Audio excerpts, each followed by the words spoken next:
I think he's going to walk around. Can you? There we go. Can you hear me? We made it.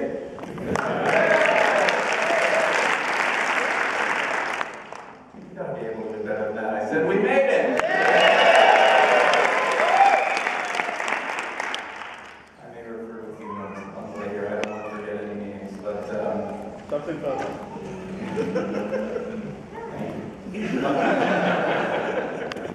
That's what my classmates, family members, special guests, faculty, and staff. Let me start by saying, as an American, how proud I am to have elected your class speaker. Now, those of you who know me know that I am, in fact, a Canadian. However, forms were sent out and we had a vote. The votes came in, and the only thing I heard when I passed by the office, and I won't mention any names, but one of the OPM staff saying, "Dear God, I hope these people are better at business than they are at geography."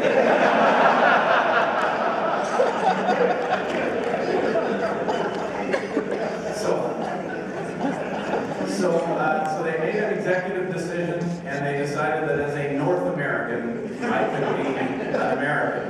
And that my good friend, Jaime Ashkenazi, from Mexico, also, I should point out, a North American country, could not, in fact, be an American. Jaime, in fact, would be our international speaker. So the reason why I'm telling all of you this is because, yet again, someone from Mexico gets to maintain their national identity, while the Canadian falls into place and does exactly what the American says.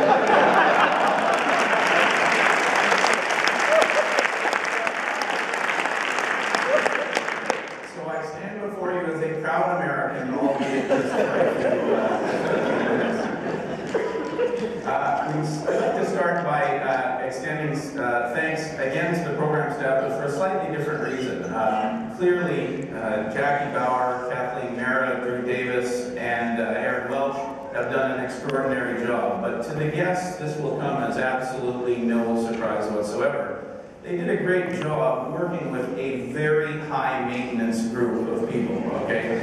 This is not an easy group to organize, and so they really did an outstanding job. They made all of our lives easier, so I'd like to reiterate the thanks that Linda already extended. Again, a hand for the OPM.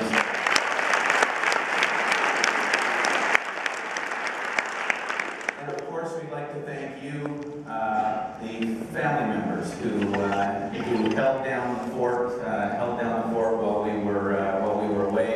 Although many would argue, at least in my house, that my wife holds down the fort when I'm at home and when I'm away. Anyways, how about a hand, everybody, for the family members?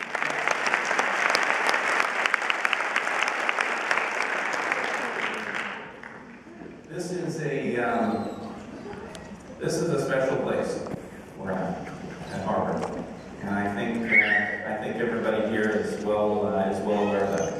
It's why 160 of us traveled from all corners of the world 3 times to be here. I can't even imagine the number of people in this world who would give almost anything they had to experience what we just had. For 375 years, this college has educated business leaders, doctors, lawyers, theologians, politicians, including 8 presidents and 75 Nobel laureates. This is indeed a very special place, and they have educated the brightest of the bright. Which of course begs the question, how the hell did we get accepted?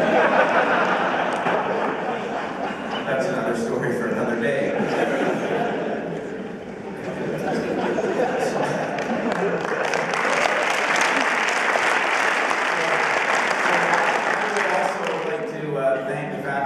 There just simply isn't time to go through them all one by one, so I am in fact going to selectively choose 2 or 3 of them and tell you a couple, really for the benefit of our guests, a couple of little stories about them. And there's really no better place to start than my good friend Linda. Not only, well, first of all, I should tell you, I affectionately refer to Linda as the Velvet Hammer, and you'll know why shortly. But Linda is not only incredibly brilliant, she is not only by far the best dressed professor on the planet, unbelievably turned out every day, incredible. But she also has an incredible skill that I wanted to tell you a bit about. She has an ability to make a comment, even a negative one, without taking the smile off of her face. And you guys know what I'm talking about. So if you've ever come in late to one of Linda's classes, you'll know exactly what I mean. You come in 5 minutes late and she's already started her lecture, so she stops. She watches you come down through the room, watches you come over to your chair, and then she watches you sit down, and she comes up, walks over to you. She doesn't say anything mean. She looks at you and she just says with this big smile, she says, "Vipul, what a beautiful yellow tie you've got." Of course, the translation to that is, "Don't you ever show up late for one of my classes ever again." Anyway, do we love Linda Applegate?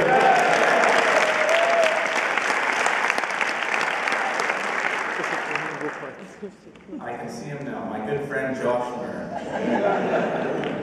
Josh, I just gotta do this. First of all, I gotta tell our guests, Josh Lerner is our professor of finance. He has an IQ documented to be north of 5 million. He is scary, scary smart. World-renowned in corporate finance and entrepreneurship research, and while he is one heck of a smart guy, he does have a few little quirks in terms of stuff.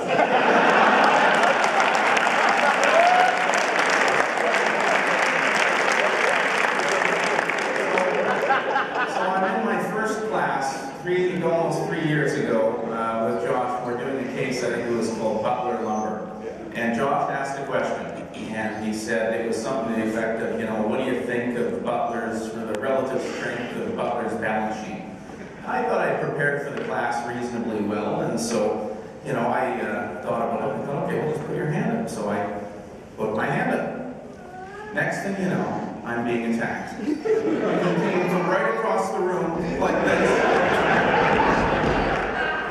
And he stopped right before me. I thought, my God, what have I said to get this guy? I haven't said anything. All I did was put my hand up. And then I realized that, in fact, he's not out to get me. He's just really excited about balance sheets and income statements. Anyways, how about it? Josh Lerner, everybody.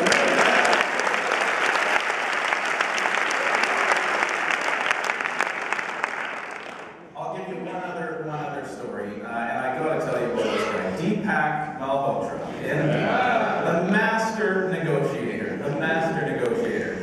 The first time I saw Deepak come into our class, I thought to myself, this is interesting. We've got the actor Andy Garcia teaching us negotiation.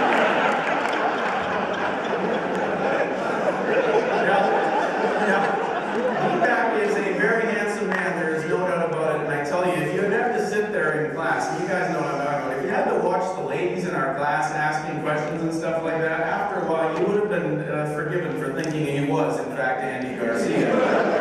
In fact, it wasn't Andy Garcia, it was Deepak. And all I can tell you about Deepak is if you ever find yourself in the unfortunate circumstances of being in a negotiation and sitting across the table from Deepak, the best thing you can do is simply take 100% of everything you have and give it to him.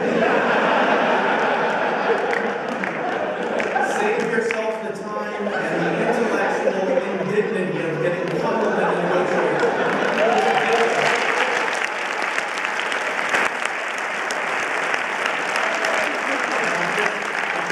I have one other piece of advice, and that is, if he offers to sell you a $100 bill,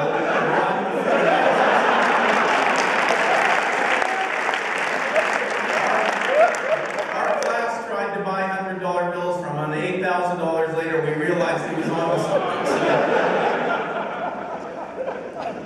Indeed, we've got it's an unbelievable group of crops. I just want to make sure that I just want to make sure that I do that I do get everybody's names for sure. Rohit, good morning. We love you, Rohit. It's been great. Your class has been absolutely fantastic. David Yoffe on the strategy, just amazing.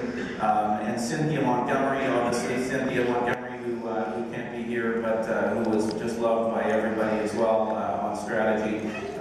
Certainly was just excellent. VG, I don't know how anybody can make control fun and interesting, but you managed to, and that was just great. Forrest Reinhardt, his cases were a bit long, but we love Forrest in global markets. Robert Kaplan, obviously, who you got to hear earlier, was just amazing. The new guy on the block, Ashish Nanda, I wish he was here because I had one question for him. And the guests were in his class yesterday. We got to figure out what kind of coffee that guy drinks.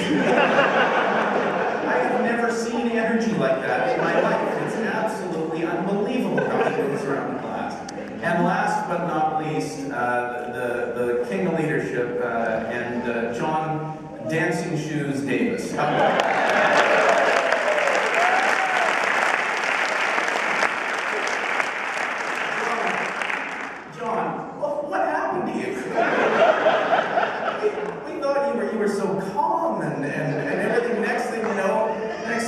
He's patented sort of like, how would I call it, maybe a patented Indian version of Michael Jackson's moonwalk. Anyways, again, just one last time, how would I hand? The props have just been absolutely incredible.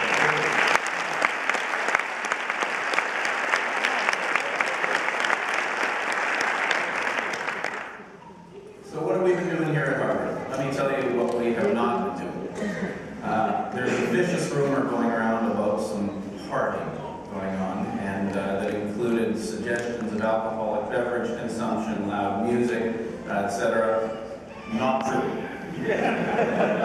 Not true. Those were business case studies. We were doing some very deep and some market research, and it was very important before engaging in business with our friends from Latin America, Nigeria, India, and Pakistan, that we learned a lot about their culture and their norms before we could do business. I'm happy to report.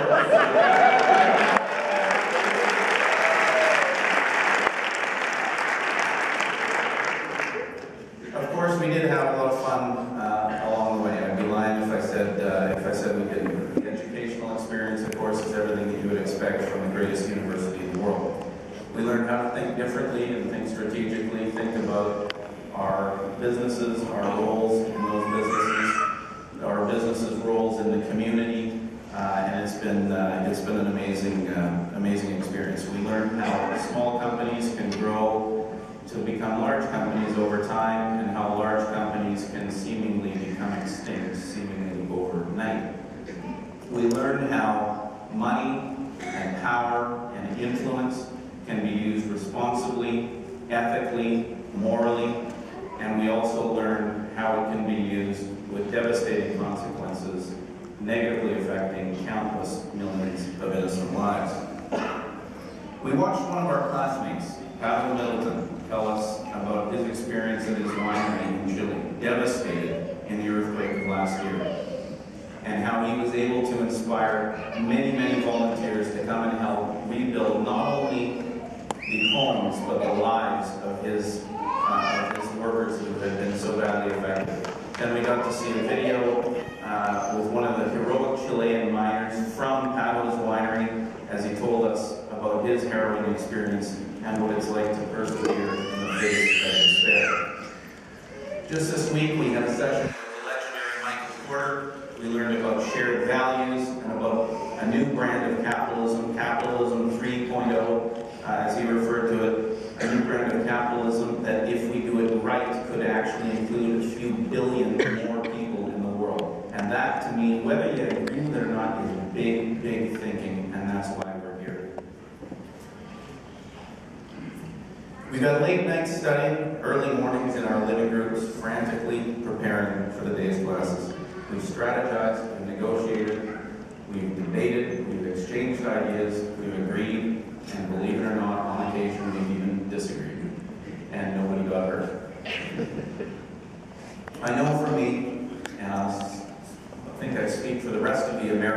here. One of the great values of this program has been the international students. Your insights and perspectives have been absolutely fascinating, and the friendships that we've made.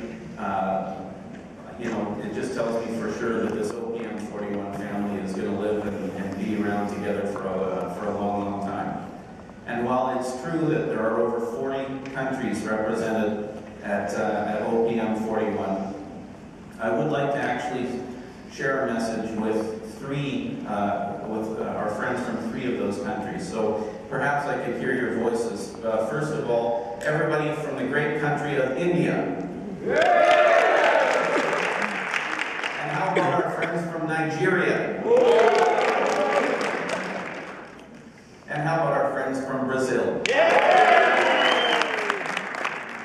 Actually, the message for you is from the university itself.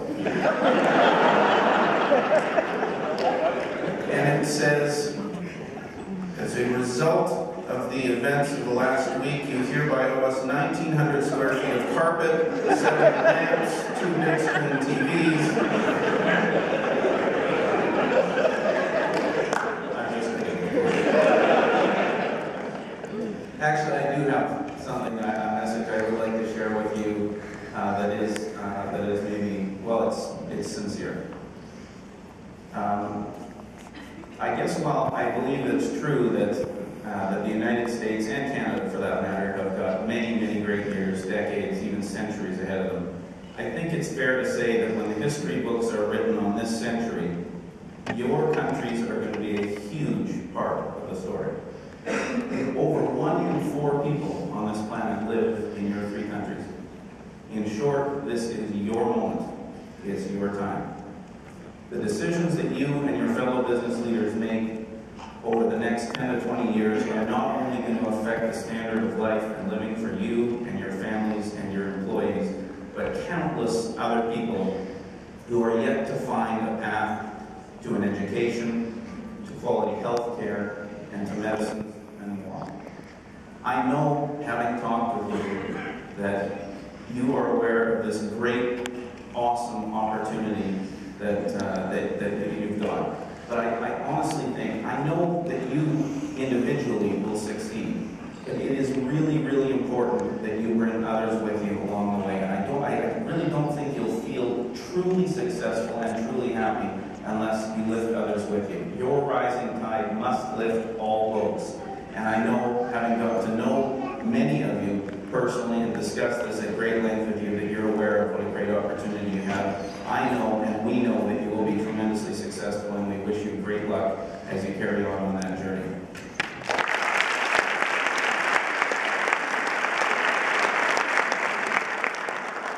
So on behalf of the American and the Canadian students, I would like to say to all of the international students, thank you very much. You have enriched our lives immeasurably, and we look forward to seeing all of you at future OPM events. I look forward to seeing you in your home countries, and hopefully that'll be sooner rather than later. How about a nice hand for the international students?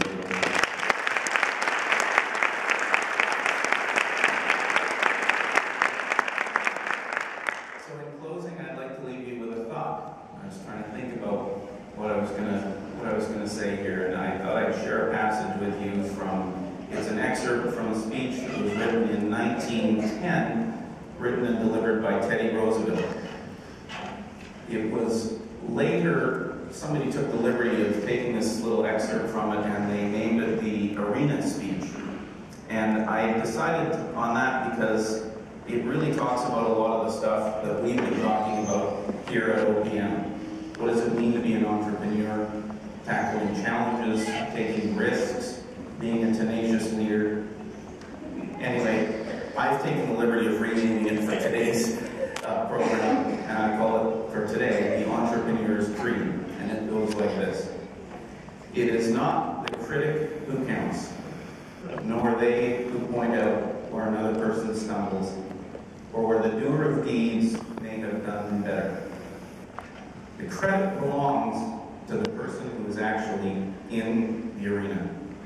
whose face is marred by dust, and sweat, and blood, who strives valiantly, who knows the great devotion, the great enthusiasm, who spends himself in a worthy cause, who at best in the end knows the triumph of high achievement, and who at worst, if they fail while daring greatly. So their place shall never be with those cold and timid souls who know neither victory or defeat. Sometimes life's greatest risk is not taking one at all. Ladies and gentlemen, enjoy the rest of the celebration, and congratulations to our OPM 41 graduate class.